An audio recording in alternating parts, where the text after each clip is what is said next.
Em Dragon Ball temos alguém que é o cara mais forte, feliz e sortudo do mundo. E tenho certeza que hoje em dia muitos queriam ser igual a ele, o Kuririn. Desde muito novo, ele foi treinado como o melhor mestre marcial do mundo, em treinos duros e se tornou um grande guerreiro, enfrentando as maiores ameaças junto com os guerreiros Z. E o melhor, sem sentir o cheiro do medo. Ele não é apenas um herói para sua família ou planeta, mas também para a sociedade, pois é um policial.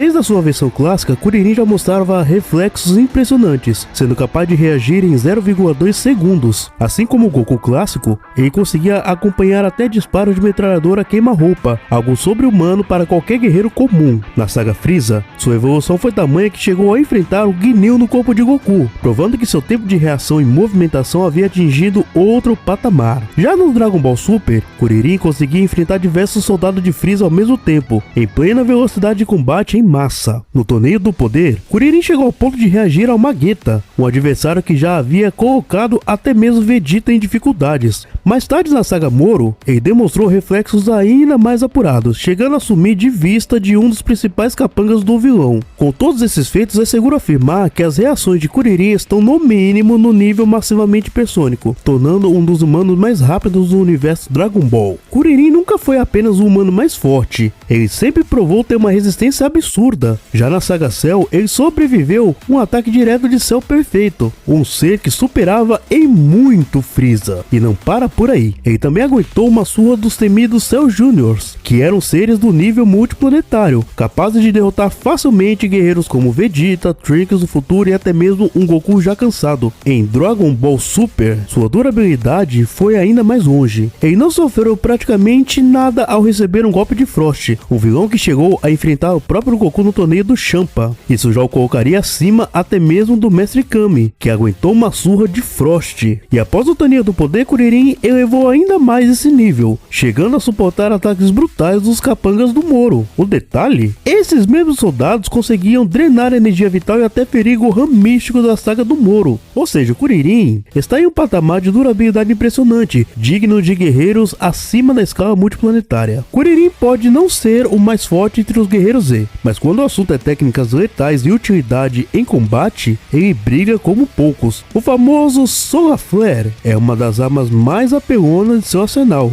Não só cega os inimigos, como também anula completamente a detecção de Ki, enganando até mesmo guerreiros muito superiores, como o próprio Gohan. Isso prova que não importa quão poderoso seja o oponente, se for pego de surpresa vai ficar vulnerável. E não para por aí, Kuririn já conseguiu afetar o Cell Max com essa técnica, mostrando que ela escala contra ameaças de nível absurdo. Somado a isso, temos o Kinza, seu icônico disco de energia que ignora a diferença de poder e pode cortar adversários bem mais fortes do que ele. Foi com essa habilidade que ele conseguiu até mesmo lançar o próprio Cell Max para trás. Além disso, Kuririn ainda tem acesso ao Kamehameha, ampliando sua versatilidade. Kuririn sempre foi subestimado, mas a verdade é que o nível dele vai de multiplanetário até próximo de nível estrela. Só pra ter noção, ainda na saga Freeza, Vegeta chegou a confundir o Ki de Kuririn com o de Zarbon, e isso sem ele estar em seu auge. Ele é considerado o humano mais forte da Terra, o que já o coloca acima do Mestre Kami,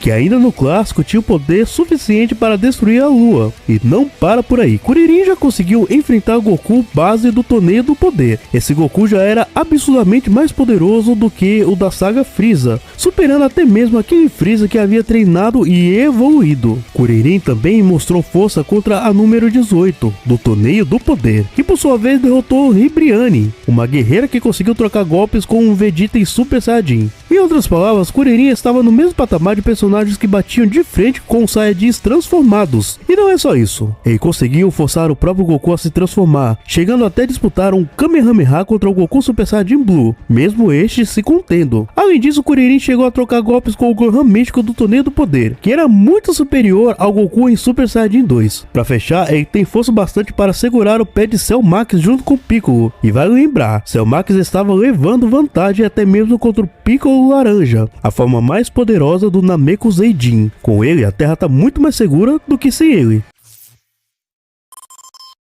O menino um dia nasceu e foi rejeitado por todos, tratado como um monstro, mas era apenas um menino. Esse menino cresceu com um sonho de se tornar o líder supremo, o Hokage, para fazer do futuro um local melhor. Esse cara é o Naruto Uzumaki. Ele é o 7º Hokage. Passou por muitos desafios, teve muitas perdas, porém nunca perdeu a esperança e inspirou a muitos. Se inscreva no canal para continuarmos inspirados e trazer mais batalhas por aqui, ok?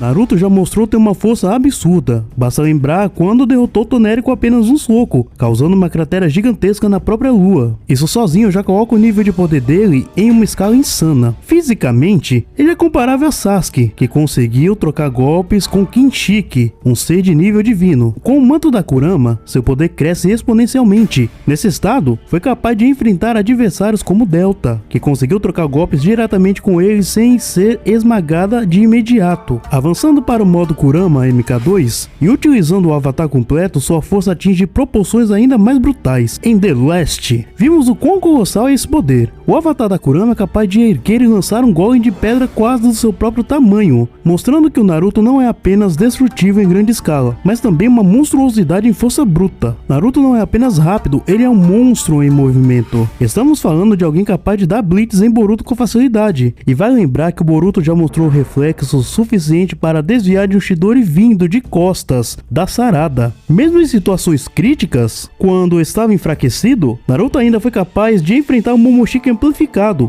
algo que poucos poderiam sequer imaginar resistir. E o mais impressionante, seus reflexos estão em um nível quase inalcançável, basicamente na velocidade da luz. Prova disso é que ele conseguiu reagir aos ataques de Delta, que foram descritos explicitamente como disparos na velocidade da luz. Naruto não é apenas forte, ele é praticamente um tanque humano. Na sua forma base já demonstrou resistência absurda ao segurar um ataque direto de Toneri com apenas uma mão. No filme The Last, vemos até onde a sua durabilidade pode ir. Ele sobreviveu ao vácuo do espaço, e mesmo sem sua energia, resistiu a um golpe que abriu uma cratera colossal na lua. E não para por aí. Durante a luta contra Momoshiki amplificado, Naruto suportou ataques alimentados pelo poder de uma besta de cauda. Com o manto da Kurama, tanto no modo 1 quanto no modo 2, ele já tocou golpes capazes de rachar a lua ao meio. Além disso, sua regeneração garante que mesmo após ferimentos brutais, como serem empalados pelas estacas de Inshiki, ele consiga continuar lutando. E falando em Inshiki, vale destacar que esse é um inimigo que simplesmente ignora a defesa do avatar da Kurama e até do Susanoo do Sasuke. Mesmo assim, Naruto foi capaz de aguentar uma surra desse monstro e continuar de pé. Isso mostra que sua durabilidade não está apenas em grandes feitos isolados, mas em uma consistência absurda contra inimigos mais poderosos do universo de Naruto. Ele não é apenas um tanque de resistência, mas também conta com uma gama absurda de recursos apelões. A marca registrada de Naruto, sem dúvida, são seus clones das sombras. Não são apenas cópias descartáveis, cada um deles carrega praticamente a mesma velocidade de reflexos e até mesmo a capacidade de lançar técnicas como Rasengan. Em uma batalha, é como se o inimigo tivesse que enfrentar não apenas Naruto, mas um exército inteiro dele. E falando em Rasengan, esse é o golpe que define o personagem. Uma esfera de energia concentrada capaz de obliterar inimigos e estruturas. Com ele, Naruto chegou a destruir o Tenseigan, um poder que sozinho tinha o potencial para arremessar a lua contra a terra. Só isso já demonstra o nível absurdo da sua ofensiva. Quando necessário, Naruto leva esse poder ao extremo, com um Rasengan supermassivo. Foi assim que ele ajudou o Boruto a derrotar Momoshiki, que naquele momento estava turbinado com o poder de uma besta de cauda, a energia de Kinshiki e até metade do chakra do próprio Naruto. E não para por aí, Naruto é capaz de ampliar ainda mais esse Rasengan, a ponto de sobrepujar Delta, uma oponente que conseguiu tancar golpes que destruiriam qualquer outro adversário. Isso só prova que o arsenal do Naruto não é só destrutivo, é versátil e escalável, sempre pronto para se adaptar a qualquer nível de ameaça. Mas se você acha que já viu o auge do Naruto, ainda não viu nada. Existe uma forma que redefine completamente seu nível de poder, o lendário modo Baryon. Esse estado não é só uma transformação comum, mas é um processo semelhante à fusão nuclear, onde toda a energia de Naruto e Kurama é consumida e convertida em um poder absolutamente insano.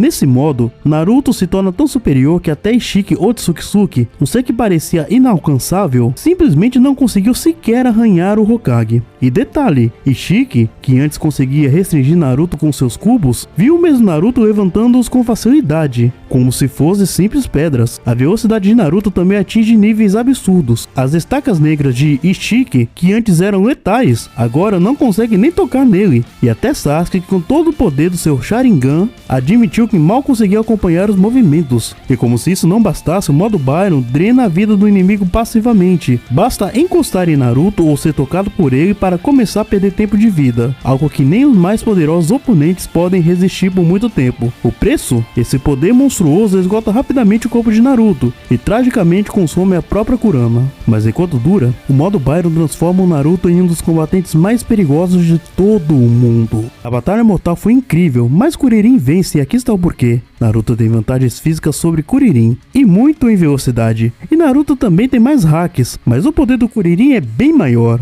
e com sua barreira de Ki, ele poderia aguentar a maioria dos ataques do Hokage. Sua explosão de luz seria um counter perfeito contra os clones das sombras do Naruto, e Kuririn tem o Ki-Zan, que pode afetar seres como Cell Max. Por conta desses detalhes, ele vence. Deixe a sua opinião nos comentários, pois quem vence hoje é Kuririn.